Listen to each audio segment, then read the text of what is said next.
Hey there, and welcome to Tech Tuesday. Today I'm going to be talking about the NTCA's 2021 Broadband Availability Report. Be right back.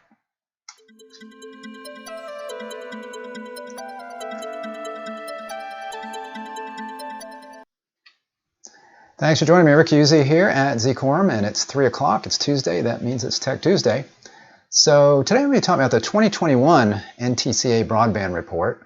Interestingly enough, last week I did a broadcast on Tech Tuesday about this report, and I thought I was looking at 2021 because when I first pulled it up I was looking at 2021, but then when I started to really dig into it and highlight stuff and read it, I realized I was looking at 2020, and I did not realize that until I started the broadcast. So I went ahead and went through the 2020 report last week, which I think was actually pretty interesting because, we're talking about kind of the pandemic happening, and we could see some things there. So I decided this week to go through 2021 and see what that looks like. So let's go ahead and do that. Hold on one second. Here we go. All right. So this is the report. So again, this is the NTCA, also known as the Rural Broadband Association. And you see right there, 2021. That's when I realized last week I was looking at 2020. But this is also a good report, and we can compare, a little bit of what happened in 2021 versus 2020 in this report. And here's some of the things that they go through. So I'm going to just walk through some of this, make it a little bit easier on you if you were interested in this kind of thing. So first off, who is the NTCA and what are they doing here? So it says here, NTCA has conducted its broadband availability or internet availability survey for nearly 2 decades. They are a national association representing nearly 850 rural rate of return regulated telecommunications providers in 44 states. So these are kind of your traditional independent telephone companies, specifically rural telephone companies. All NTCA members are rural telephone companies, as defined in the Communications Act of '34 and amended by the Communications Act of '96. Respondents to this year's survey report an average of 4,467 residential and 469 business fixed broadband connections in service. So that gives you an idea of the size, the average size of these folks. 7,581 serviceable locations within the respondents' incumbent local exchange carrier or ILEC service areas. Members report an average of 72% of the customers in their areas subscribe to a broadband service of some speed. So that gives us a little background there. 214 holding company members, or about 35%, responded. So this is not all of the members, but a good number, 35% responded. Not all respondents answered every question in the survey. That's important to note.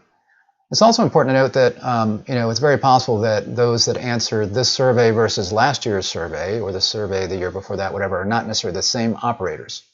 I suspect they're pretty close because I would think that people are kind of in the habit of answering this every year. Will get it and then answer it, but we know there may be some, that could explain some differences between year to year. You've got some that didn't answer it last year that did this year, but we don't know for sure on that. The average ILEC service area identified by respondents is approximately 1,906 square miles. Again, giving you a good idea of the size of these providers.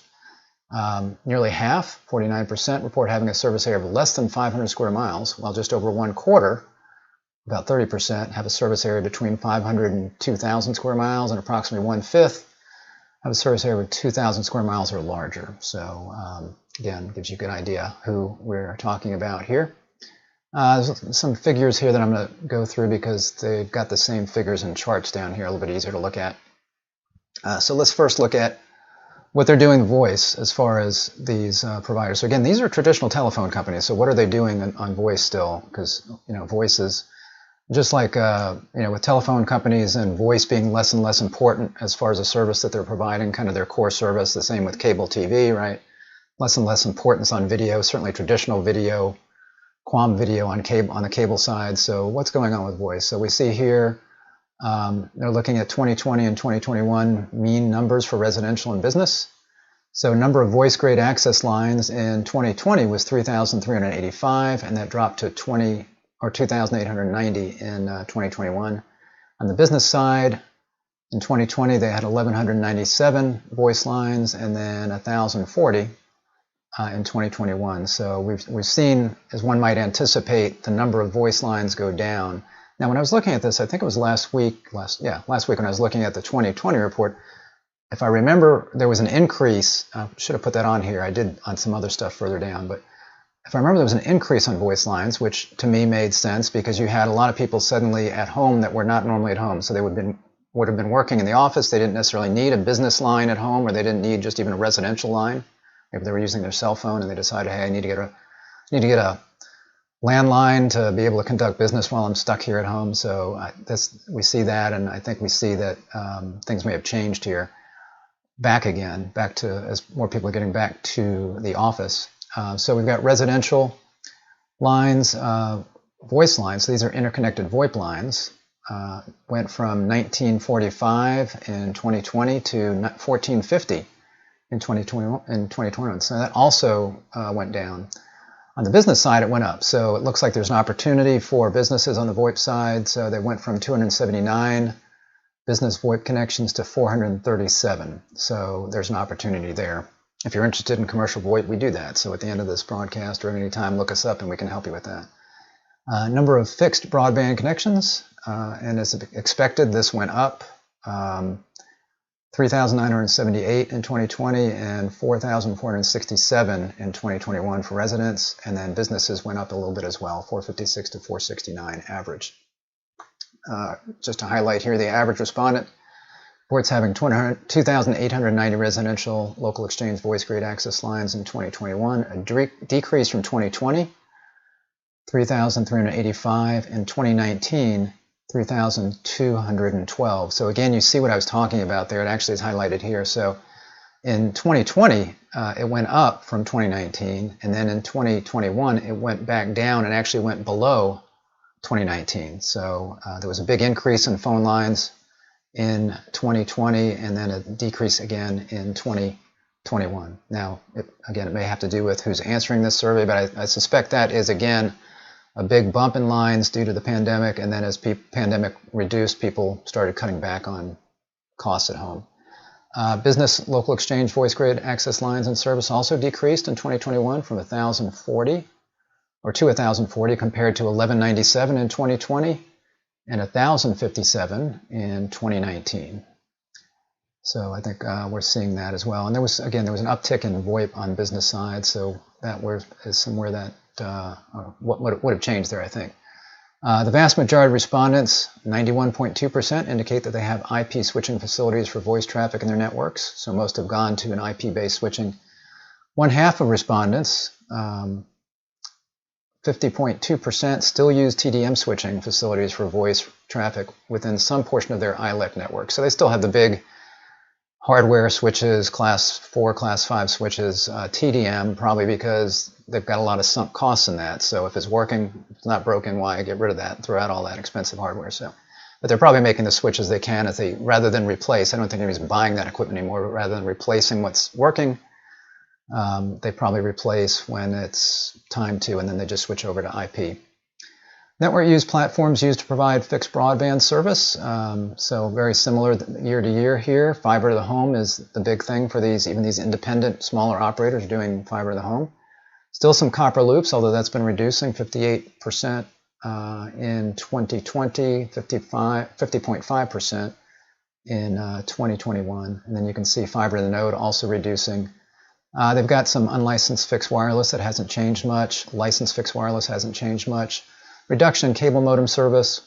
I suspect the cable modem service, I would think, would be, these are probably independent telephone companies that own or associated with a cable company as well. So I don't think they're not out deploying cable, and they've probably got cable plant out there, and they may be replacing some of that cable with fiber in certain areas, which may be why we see a reduction there.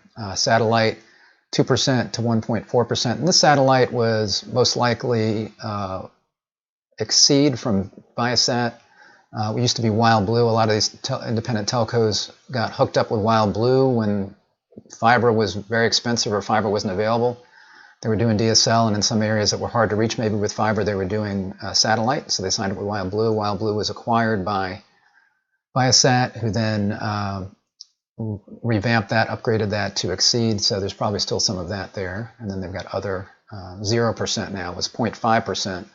So I don't know what that other category is. Most respondents, that could be dial-up, who knows, probably not. But Most respondents, 97.1% in 2021, report using fiber to some portion of their service area. So that's just 97% to some portion, that's not saying 97% are all fiber. Copper loops, a percentage that has dropped steadily over the last 3 years, 58.1% in 2020, 63.6% in 2019, and 65.8% in 2018. So that would be your DSL service. We see that dropping year by year, which is not unexpected. Approximately 1/4 use fiber to the node, considerably lower than proportions reported in 2020. So that's gone from 33.5% down to 33.5%, and it was at 37.3% in 2018. So that's been dropping as well.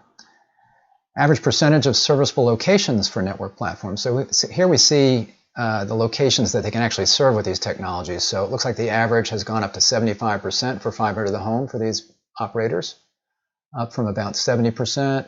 Copper loops, we see that drop quite a bit from 21% to 15% now, and that would be obviously as they're replacing those copper loops with fiber, getting more people on fiber, those copper loops are going to be reducing. Fiber to the node, there's looks like there's a little uptick in that, surprisingly, but I guess that's just probably installing more fiber in the network. Cable modems, we see an increase there. Can't explain that, other than maybe growth. I don't know why they would have more serviceable locations, unless, again, maybe building out maybe some adjacent areas that they didn't have before, trying to get broadband to people. And if that's where their plant is, then that's a little bit easier way to do that. So if they've already got DOCSIS in an area, maybe they're building it out to get some new customers. Licensed fixed wireless, we can see here 0.7 and 0.5% over the years. And then unlicensed, here it looks like unlicensed has gone up. No, excuse me, gone down. Unlicensed spectrum right there. Minimum downstream available. So a lot of these folks are offering gig, and we'll see here in a minute that it's basically symmetrical gig service. So we see here that's gone up again. That's been going up steadily. So we've got 55.4% offering greater than or equal to 1 gig versus 45% a year ago. And then you're going to see this drop. So as more people have access to gig service, then I think probably what they're saying is, okay, they still can obviously get 100 megabit service, but now they can get a gig if they want it. So you're seeing a corresponding drop in some of these other speeds. They're still available at that speed probably. They probably still have plans available to folks, and we'll see that here in a minute, that people don't necessarily sign up for the highest package, but we're seeing these decline because their gig service has increased. So we see a decline in 100 to a gig and into 25 megabits to 100, 10 to 25, and then less than 10. And in some cases, they may be starting to get rid of some of these lower end plans and focusing more on these sweet spots right in here. And these are where people tend to congregate right here. They don't necessarily need a gig, so they want to get a little less expensive service. They're going to be in this area. And what we're looking at here, this is your minimum speeds for broadband according to the FCC. So 25 by 3, in this case, they've got it 10 to 25, but 25 by 3, 3 up, 25 down is your minimum broadband. This is the minimum for the Infrastructure Investment and Jobs Act. If you want to get grants for that, you have to be at least 100 by 25 as far as implementing that. So that gives you an idea of those numbers. The biggest increase again this year comes in the gigabit tier, 55.4% of the customer base, up from 45.1 as we just saw there. Maximum upstream speed availability. So again, a lot of these folks are offering symmetrical gigs. So we see that 52.3% can get greater than or equal to a gig, 21.3, 100 to a gig, and then you can see it drops from there at these other speeds. So as we get down into here, we're talking about not symmetrical fiber. This may be DSL in some cases that they're offering here, especially at these lower speeds.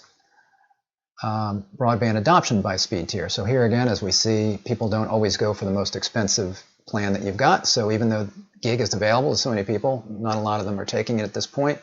It did uptick, and we see an uptick in most of these categories. It's certainly these higher ones. I should say that's where we do see the uptick. So it looks like we got greater than or equal to a gig has gone from 7.9 to 9%.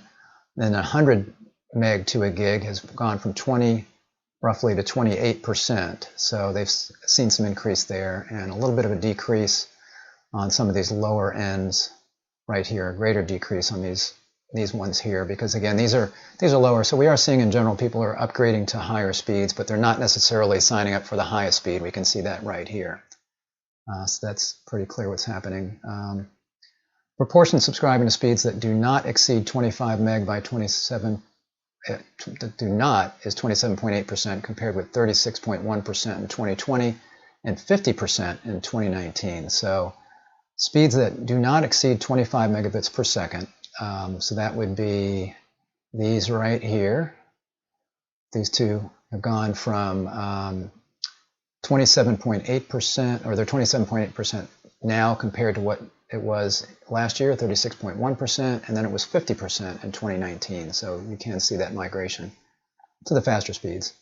And then they were asked, how much would it cost you to upgrade your plant to some of these higher speeds? And I noticed the same thing here when I was talking about the 2020 report last week, is that to get estimated total cost 2021 mean to get downstream to 25 megabits per second, they're saying is $14 million, and then to get to 100 meg, $24 million, and then to get to 1 gig, $26 million. So you can see a big gap here, and the reason for that, I think, is that the 25 meg, they might be able to do that with possibly DSL for a lot of customers in certain areas, depending on the length of the loops, that kind of thing. So I'm thinking what's going on here is that this is where they're having to rip out old technology and put in fiber. And once you get fiber in, it's not that big a deal to go from 100 to a gig, because it's, the glass is in the ground, you got your lasers, there might be some upgrades and equipment or something that you need to do, and then you've got your bandwidth costs, but there's not a big jump, I think, from 100 to 1 gig, so I think that's what we're seeing. And then upstream, I think we're seeing the same thing. 3 meg, it's 16 million, and then to get to 20 meg is 23 million, and then there's not a big increase going from 20 to 100, and they actually show it going down here from 100 to 1 gig. So again, I think that's just a matter of having all the fiber infrastructure in place at that point. If you're already at let's say 20 meg upstream, or if you're already at 100 meg downstream, it doesn't take that much more to get you to that next step. How many offer standalone broadband? And that's very similar to last year's. Bumped up a little bit. It did bump up more from 2019, I remember, from last week to 2020, and I think my reasoning there was that maybe a lot of telcos were not offering that at the time, and then as people were suddenly finding themselves at home, they wanted broadband, they wanted better broadband service, but they didn't necessarily want to get phone service and other stuff from the phone company. So they said, I just want broadband, and I think the phone companies probably said, okay, here you go. So there was an increase, a pretty good increase from 2019 to 2020, and then we see here 2020 to 2021, we went from 83.8%, or went from 79.7% to 83.8% over those 2 years. Standalone broadband was defined as broadband service only with no regulated voice component as an ILEC, so in other words, not your traditional phone service. But broadband offered with unregulated interconnected voice service, or VoIP service, I should say, qualified as standalone broadband. So if they were offering a broadband connection and offered VoIP over the top of that, I'm assuming over the top of their own network, not OTT from another provider, that counted as broadband only. Number of customers who signed up for the emergency broadband benefit, if offered. So this was a benefit that was offered as part of the COVID relief package that was passed. And quite a few, we've seen millions of customers take advantage of this, lots of providers, and here you can see that this is showing how many, number of customers who signed up for the benefit. So looks like 50 or more, 33.8%, less than 10, 32.3%, 10 to 24, 18.8%, 25 to 49, 15%. So about 50% right here that you've got would be 25 to 49 and 50 or more that signed up. Now this kind of helps us understand this. So approximately 2/3 of the respondents, 68.2%, report that they offer the EBB to their customers. So that is an interesting data point to me, that out of all these that answered the survey, 68.2% said they are offering this as a benefit to their customers. So this is where they can get a subsidy through the government. The subscriber, if they qualify by being low income, having school lunch programs, food stamps, there's various ways that they qualify to be in this program.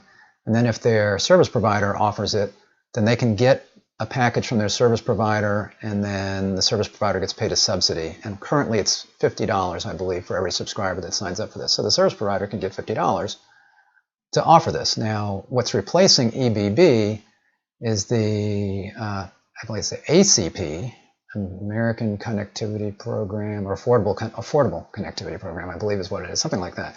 But that's what's in the IIJA. All these acronyms are driving me crazy, right? So the IIJA, the Internet Investment and Jobs Act, the Biden infrastructure bill, is replacing the EBB with the ACP, the Affordable Connectivity Program, and that is adding a lot more money into this, but it's reducing the amount that the service provider can provide as a subsidy. So it goes from $50 to $30. So just so you're aware of that, this EBB is going to be, as of I think it's starting like here, January 4th, I believe.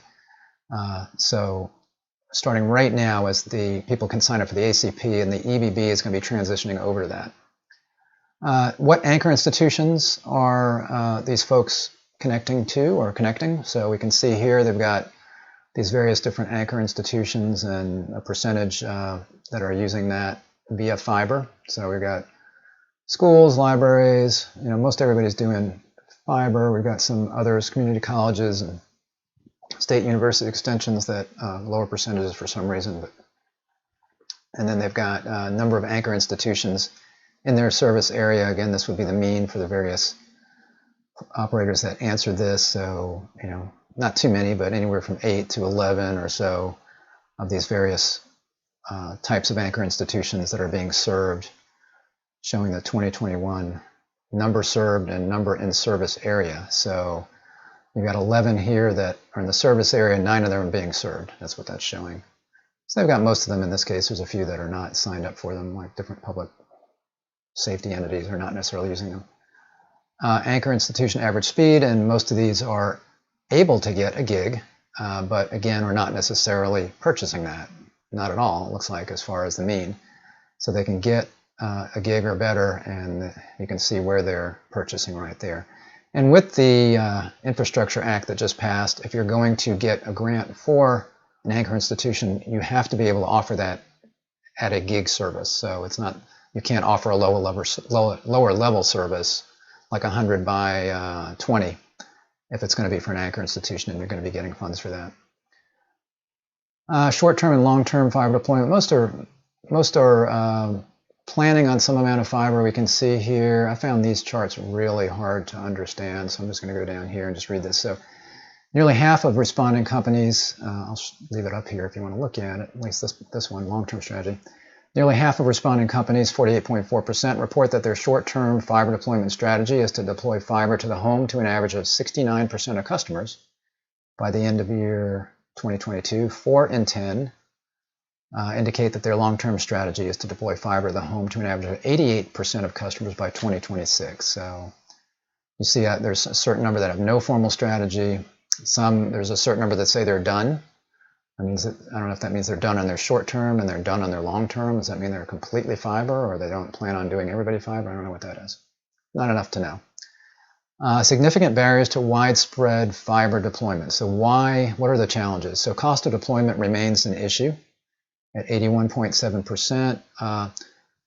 Fiber order fulfillment delays, 57%. Now I went back to the 2020 report because that was not listed on this report, because I remembered, I anticipated when I was looking at that report, I said, I bet that's going to bump up a lot with the supply chain issues that we've been seeing with the pandemic. And sure enough, so in 2020, the number was 27.7%, and that's gone up to 57% as far as fiber order fulfillment delays. So this would be issues getting equipment, maybe it's the fiber itself or lasers, those kinds of things.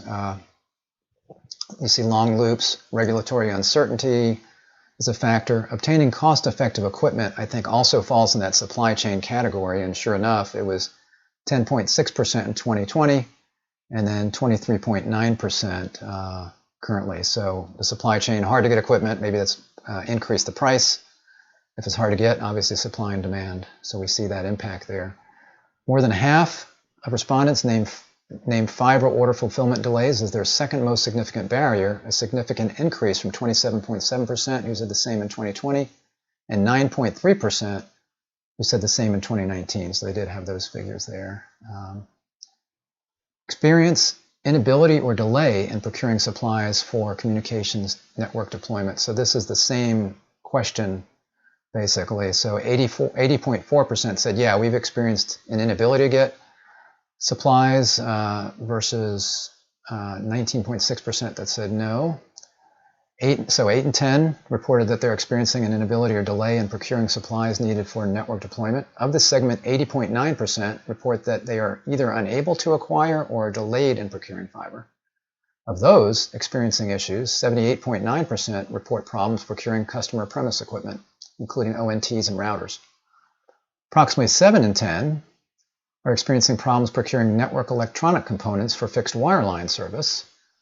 Less than 1 in 10, 9.2%, reported issues procuring network electronic components for fixed wireless service. So network components, network electric components for fixed wireless. So we got fixed wireline, I'm sorry, fixed wireline and fixed wireless service. That was confusing me. So it looks like getting components for fixed wireless is not nearly the challenge that it is for fixed wireline service. 3.9% reported the same for network electronic components for mobile service. So again, even less of a challenge if they're offering mobile service. They don't have those issues right now. 11.3% of those that have experienced issues procuring supplies report that there's been no impact on their operations. 46% report that it's taking longer to replace older equipment. The inability to procure supplies has resulted in delayed installation of service at customer premises for 66.7% of responding companies and delayed network construction for 64% of responding companies. So this tells you if you have plans for 2022, you might want to plan on getting orders in early. That would be for any network kind of equipment. If you're looking at OLTs, ONTs, other kinds of components, you should be looking into getting those orders earlier than you might ordinarily do that in order to be able to overcome some of these challenges that we have right now. How many are offering competitive broadband service outside of their ILEC service area? So they've got a fixed area where they're an incumbent local exchange carrier. How many are offering broadband service, and that would be for phone service, how many are offering broadband service outside of that area? So yes, 72.7%, no, 27.3%, nearly 3/4, and that's very similar to last year, 71.1%, so that hasn't changed much. Fixed broadband connections and competitive ISP operations, number of fixed broadband connections that they have in these areas where they're going, let's say, overbuilding broadband in another area. Residential 1,831, these are all the means, and then business 377. What network platforms are they using to compete in these areas outside of their ILEC service area? Fiber to the home, 95.6%. So that surprised me when I saw that last week when I was going over last year, and so it hasn't changed. 95.6% are doing fiber. So they're really, as they go outside their service area, I'm assuming these are adjacent areas where they're not the ILEC for phone service, but they can then go ahead and build out and provide broadband in these areas, and they're doing that with fiber. Unlicensed fixed wireless, the easiest thing that you could do, 24.1%. Easy because you put up a tower, you don't have that last mile to deal with, plus there's no licensed spectrum you're dealing with. 24.1%. Copper loops, DSL, 18.2%. Cable modem, 17.5%. I mentioned this last week. I saw something similar last week. I don't think they're building cable plant in these areas. I could be wrong, but again, this might be acquiring a cable operator in another adjacent area as opposed to building out cable plant, I would think. Not sure. Licensed fixed wireless, 16.8%, and fiber to the node, 10.2%. Satellite, 2.2%. So satellite's easy. So if they're offering a satellite service in their own area, they can offer it probably anywhere they want, and that could be in competitive areas as well. Minimum or maximum downstream availability in these competitive service areas, quite a few, over half are offering a gig. And then we see these other mid-tier speeds, 100 to a gig and 25 to 100 at 22.6%, 9.5%, and then we reduce greatly right down here. What kind of adoption are they getting at these speeds? We see the same thing as we saw before in their own service area. Not that many people are subscribing to a gig. This is kind of your sweet spot right here. 34 plus 33, so you're looking at 67 or so percent that are in the, let's say, 25 to 1 gig. Less than a gig, but 25 or better. Competing fixed terrestrial broadband providers. So who are they competing with in these service areas? Fixed terrestrial broadband mean 1 cable company, 1 electric utility, 2 fixed wireless ISPs, 4 other. And it says the percent of the service area is 69% are cable, 15% electric utilities, 76% fixed wireless, and 27% other. And again, this fixed wireless is high, 76%, because it's not that hard for a competitor to get into an area, right? So it's not that hard for there to be fixed wireless providers in an area. So that's an area where they can go attack with fiber to maybe get a better, faster, more reliable service with an existing provider there that's using fixed wireless. There may not be, for example, another option other than fixed wireless there, maybe satellite. Fixed wireless broadband services. Do they offer fixed wireless broadband service? I highlighted here that not a lot are looking at doing this. No, but we have plans to offer it in the future or considering offering it in the future, 3.6%. Yes, and we have plans to expand the service or considering expanding the service, 13.4%. Most are not doing it. Most say no, and do not have plans to offer fixed wireless. And some say yes, but we do not plan on expanding this service, 20.1%. So like 83% or so, exactly 83% looks like are offering or not planning on offering, I should say, additional fixed wireless service. About 20% are offering it, but not planning on expanding. Do they use licensed or unlicensed? 42% use a combination, 31% unlicensed spectrum only, and 26.8% are offering licensed spectrum on their fixed wireless. And what bands are they using? Low band spectrum, less than 1 gigahertz, so they're talking about 600 megahertz, 700 megahertz, 800 megahertz, 36.2%. Then mid-band, that would be like your CBRS kind of spectrums, 1 to 6 gigahertz, 76.6%. And then your really high band, like millimeter wave, 5G, 4.3%. Now, I looked back, they didn't have the 2020 numbers on this report, so I looked back at the 2020 report, and I think 2020 either had these numbers reversed one way or the other. I don't know which is right. I suspect that this 4.3% is right. I don't think that many independent operators are offering millimeter wave. You've got very short distances that you can go. You need line of sight, small cells, can't go through walls kind of thing. So 4.3% seems right to me. It had listed for 2020, 20%. I don't think that's right. So I think they got the numbers reversed here on these as we look at this. Unlicensed spectrum bands, again, we're looking at our low band at 8%. Mid-band spectrum, vast majority, mid-band 94%. And this is all unlicensed. And then high band, millimeter wave, 20%. And in 2020, that was listed at 7.7%. So again, I'm thinking maybe those numbers are reversed, that this is actually, the 7.7% maybe belongs here, and this, so I don't know. I'm not sure exactly what this is. The only other thing I could come up with for this was that there were, in 2020, a lot of them were using unlicensed spectrum, millimeter wave, and then as the licenses, the PAL licenses for CBRS became available, maybe they went to that. No, that would be the other way around, so can't tell you. Those numbers didn't seem right to me, though.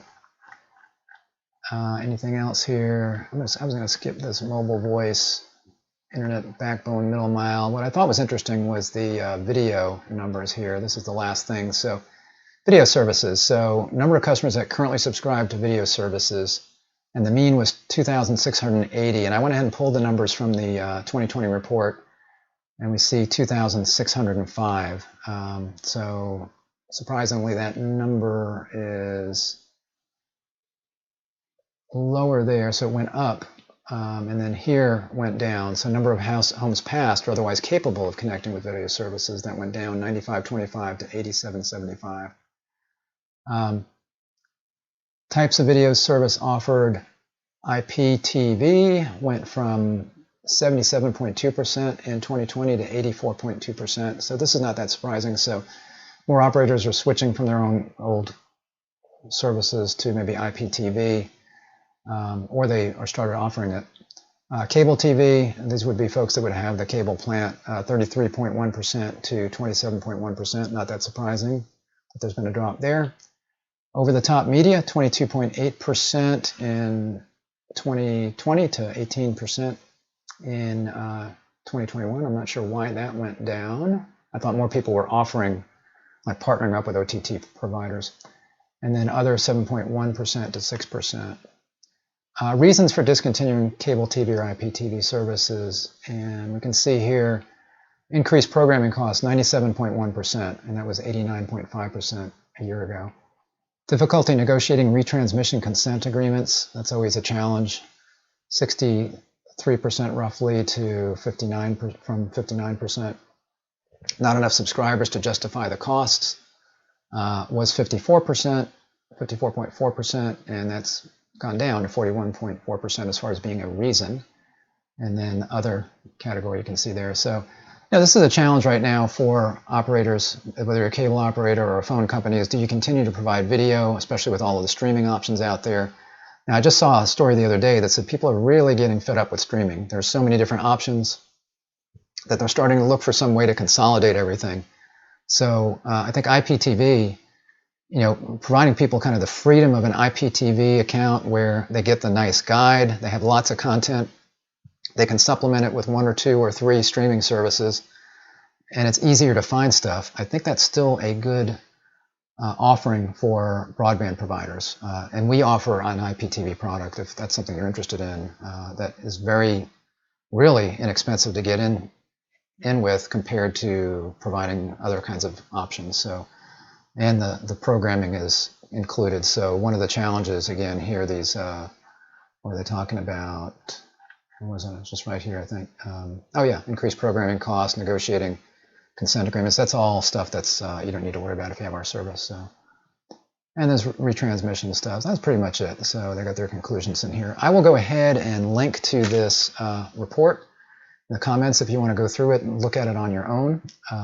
So feel free to do that. Here's our contact information if you are interested. As I mentioned, we can help in all kinds of areas. If you are looking at growing on the fiber side, we can help with that. If you need an IPTV product, we can help with that. So look us up, check out our website, see everything we do. And thanks for joining me. Go ahead and give me a thumbs up if this was helpful for you, going through all this stuff and showing you what I think is important. Make sure you click the little bell and you'll be notified whenever I'm live on your browser or on your device. So appreciate you joining me for Tech Tuesday. I'll be here tomorrow with another broadband deployment news, and I do those at various times during the day. So if you do subscribe and click the notification bell, then you'll be notified when I'm live, and you can catch it then, or you can check out the recording when it's over. I will see you next time. Bye-bye.